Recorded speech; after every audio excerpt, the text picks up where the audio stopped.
Lai žēlastība jums un miers no Dieva mūsu Tēva un no mūsu Kunga un Pestītāja Jēzus Kristus. Āmen.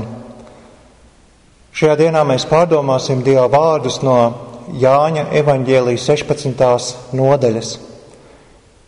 Jēzus saka: man vēl ir daudz, ko jums teikt, bet šobrīd jūs to nespējat nest.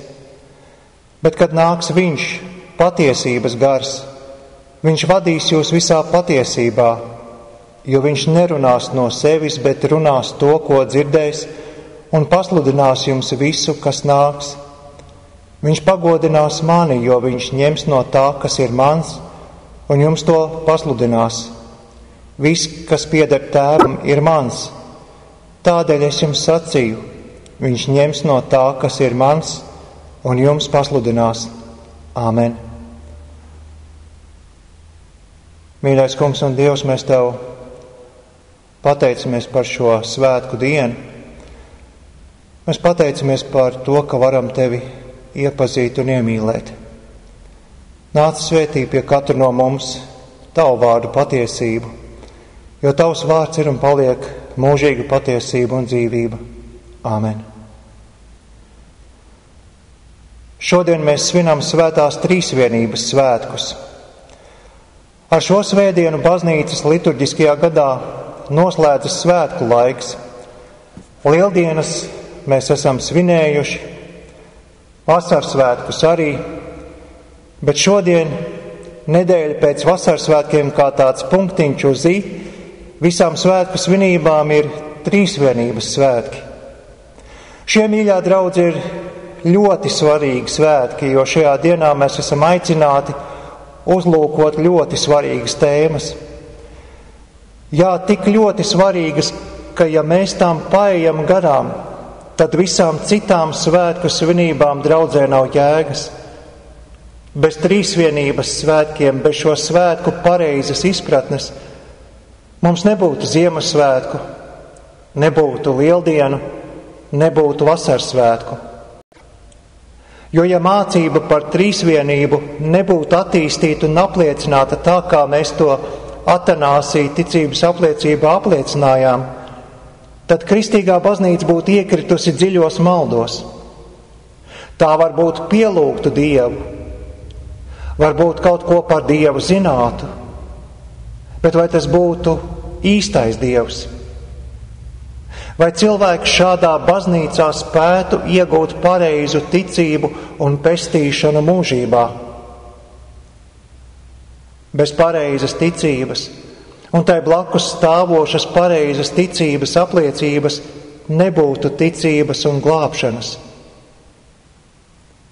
Baznīca un cilvēki varbūt jau lietot tos pašus vārdus: Dievs Tēvs, Jēzus Kristus, Svētais Gars. Bet šie vārdi būtu bez spēka un dzīvības. Tie būtu miruši vārdi, jo tajā visā nebūtu dievišķas patiesības.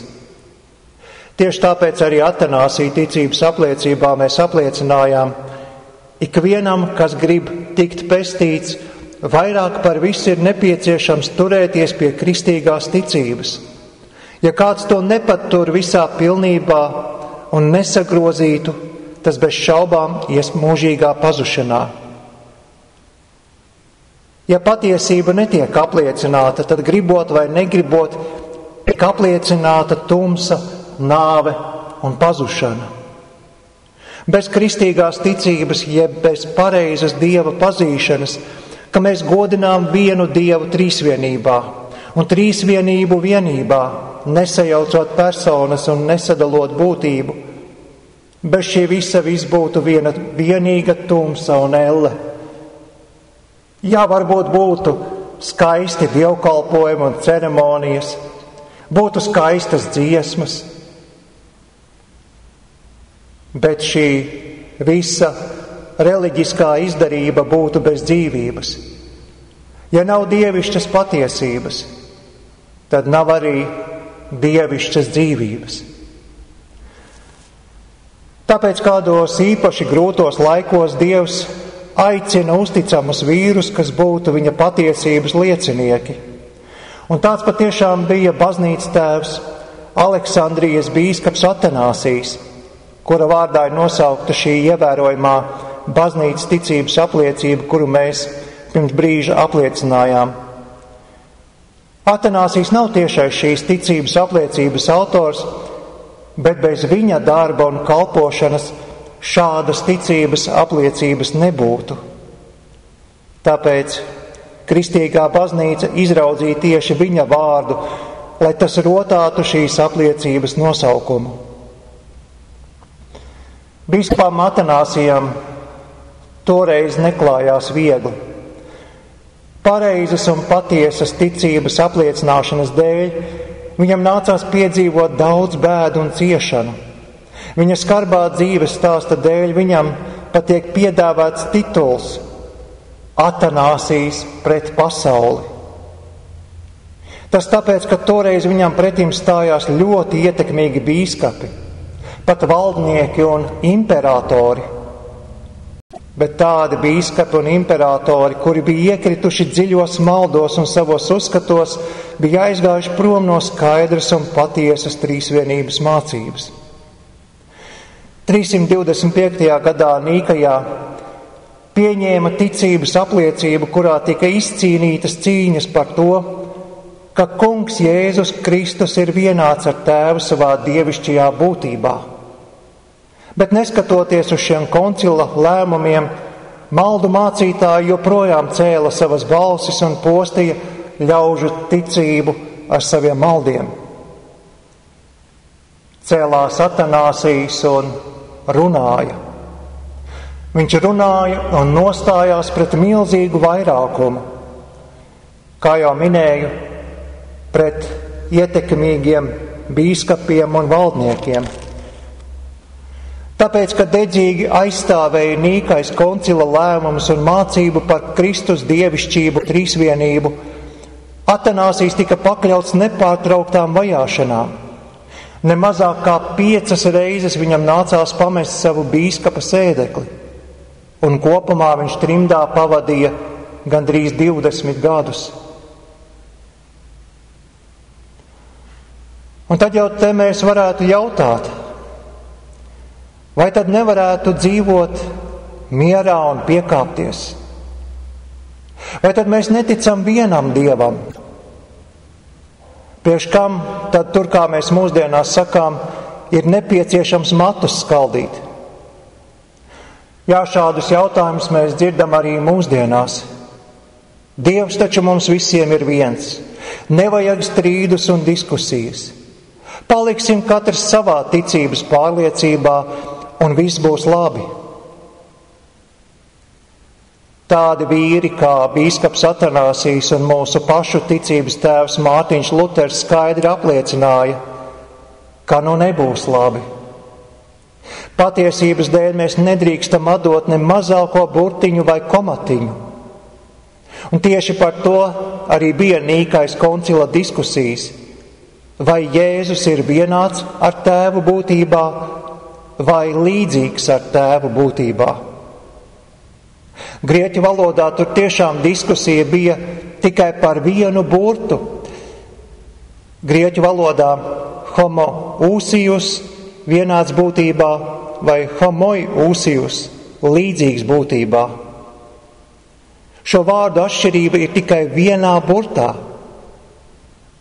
Un iespējams jūs jau uzreiz noprotat, ka vienāds nav tāds pats, kas ir līdzīgs. Piemēram, durvju atslēgas var būt līdzīgas, kur uz ātru aci skatoties varbūt nemaz nevar pamanīt atšķirības. Bet, lai atvērtu durvis, mums vajag vienādu atslēgu ar oriģinālu. Līdzīga atslēga mums neder. Tieši tāpat arī mūsu kungam Jēzum baznīcas tēva apliecināja, ir jābūt ar dievišķo dabu, lai mums atslēgtu debesis un mūs vestu pie tēva. Citādāks Jēzus mums vienkārši neder. Tāpēc ticības apliecībā mēs apliecinājām. Tā tad pareiza ticība ir tā, ka mēs ticam un apliecinām, ka mūsu kungs Jēzus Kristus Dieva dēls ir Dievs un cilvēks. Dievs no Tēva būtības pirms pasaules sākuma dzemdināts, un cilvēks no mātes būtības pasaulē dzimis. Pilnīgs Dievs un pilnīgs cilvēks ar saprātīgu dvēseli un cilvēka miesu, vienāds ar Tēvu pēc dievišķības, mazāks par Tēvu pēc cilvēcības. Kāpēc šeit tāda matu skaldīšana? Kāpēc runa par tik smalkām niansēm? Tāpēc, ka runa ir par to, kā mēs tiekam izglābti no grēka un mūžīgās nāves posta. Izmainīt zāļu sastāvu nozīmē palikt slimībā. Izmainīt svēto rakstu patiesību, kaut vai visniecīgākajā burtiņā, nozīmē palikt grēkā, nāvē un ellē, kas nebeidzas. Līdz ar to viss, kas tiek apliecināts, ir tas, kā trīsvienīgais Dievs, Tēvs un Dēls un Svētais Gars glābi pasauli no grēka posta. Un ja tas ir tā, tad šajās lietās kristīgā draudze no Dieva vārdos atklātās un apliecinātās patiesības pazaudēt vai izmainīt neko nedrīkst, ne mazāko burtiņu vai komatiņu. Kā mēdz sacīt, uz spēles tiek likts pārāk daudz. Patiesa Dieva pazīšana, dzīvība un pestīšana. Tāpēc arī jaunajā derībā mēs atrodam vairākas rakstu vietas, kurās mēs tiekam aicināti palikt skaidrā un tīrā apustuļu mācībā. Nolasīšu jums dažas rakstu vietas. Apustulis Pāvils savā vēstulē Timotejam raksta: esi apzinīgs pret sevi un mācību, pie tā paliec, jo tā darīdams tu izglābsi gan sevi, gan savus klausītājus. Ko šeit apustulis Pāvils pasaka? No pareizi un skaidri pasludinātas mācības ir atkarīga mūsu pestīšana jeb glābšana. Ja mācītājs sludina maldus, tad ved postā gan savus klausītājus, gan arī sevi. Tāpēc, mīļā draudze, mums ir jālūdz, lai Dievs sūta uzticamus strādniekus savā baznīcā. Lūdziet arī par mani, lai es varu ar vienu jums sniegt tīru, garīgo barību. Tālāk Pāvila vārdi vēstulē Galatiešiem ir ļoti īpaši un ļoti nozīmīgi. Viņš raksta: ja kāds jums sludina citu evaņģēliju līdzās tam, ko jūs esat jau saņēmuši, tas lai ir nolādēts. Tas nozīmē, ka Pāvils brīdina mūs no tādām situācijām, kur kāds saka: nu jā, jums jau ir pareizi un labi, par to es nestrīdos, bet var jau arī vēl šādi, vajag skatīties tā plašāk. Nu nevajag jau tik šauri. Jūsu mācība ir laba, bet taču arī šīs lietas, ko es saku, nav pretrunā. Apustulis Pāvils brīdina, ka Kristus nopelnam un evaņģēlijam nav nekādas citas pievienotās vērtības. Kristus ir un paliek vienīgā vērtība. Tikai Viņš un nekas cits. Neko klāt tur nevar un nedrīkst pielikt. Nekādu citu papildus atklāsmi vai mācību. Un līdzīgā garā savā otrajā vēstulē runā Jēzus mīļais māceklis Jānis. Viņš raksta: ik viens, kas grib tiekties tālāk par Kristus mācību un tajā nepaliek, ir bez Dieva. Kas paliek mācībā, tam ir gan Tēvs, gan Dēls. Nu, lūk, arī šeit mums tiek norādīts uz situāciju, ka tiek pamesti dievišķās patiesības pamati. Uz tādu situāciju, kad cilvēkam ar Kristu un viņa mācību nepietiek. Tāds saka: es gribu tiekties kaut kur vēl tālāk. Man vajag garīgi pilnveidoties, attīstīties, paņemt vēl klāt kaut ko no citādākiem redzējumiem un gudrībām. Bet ja tu no Kristus mācības pamatiem nokāp nost, tad apostols Jānis raksta, tad tu aizej arī prom no Dieva. Ja tev nav Kristus mācības drošais pamats, tad tev nav Tēva un Dēla un arī Svētā gara. Un tad vēl kādā citā vietā apostols Pāvils runā par patiesības mīlestību. Viņš 2. vēstulē Tesaloniķiešiem raksta: ļaunuma cilvēka klātbūtne ir sātana darbošanās pilnā spēkā ar melu zīmēm un viltus brīnumiem, nelietīgi maldinot tos, kam paredzēta bojāeja, jo viņi nepieņēma patiesības mīlestību, kas būtu varējusi viņus glābt. Patiesības mīlestībai, jeb mīlestībai uz patiesību, ir mūžīgās dzīvības vērtība. Un bez šādas mīlestības mūsu ticību var izraustīt visos virzienos. Un Dieva ienaidnieks velns to arī dara. Ja nepieciešams, tad rāda visādas melu zīmes un brīnumus, lai tikai pieviltu. Bet pret patiesību viņš nespēja pilnīgi neko. Precīzāk sakot, pret patiesības mīlestību viņš neko nespēja. Toreiz pret Atanāsiju viņš meta pretim vai visu pasauli ar visiem ietekmīgajiem bīskapiem un valdniekiem. Pret Luteru viņš meta pretim visu pasauli ar visiem ietekmīgajiem bīskapiem un valdniekiem. Bet patiesības mīlestība šos mūsu mīļos ticības tēvus nosargāja. Dievs bija ar viņiem, un viņi bija ar Dievu, lai arī mums šodien būtu iespēja palikt patiesībā, patiesā Kristus mācībā. To mums ir nodevuši tālāk apustuļi. To ir apliecinājusi senā baznīca. To apliecina arī mūsu luteriskā baznīca. Ja arī mēs mūsu ticības tēvam Luteram sekodami mācāmies šo īpašo lietu – mīlēt patiesību, patiešām mīlēt un nosargāt, un ja nepieciešams, tad arī skaldīt matus un cīnīties par vismazāko burtiņu, jo kaut kāda ārēji panākta miruša miera dēļ piekāpties patiesības lietās mēs nedrīkstam. To mēs nedrīkstam ne mūsu pašu dēļ, ne arī mūsu bērnu dēļ, un visu to cilvēku dēļ, kuru priekšā mēs savu dzīvi dzīvojam un ticību apliecinām.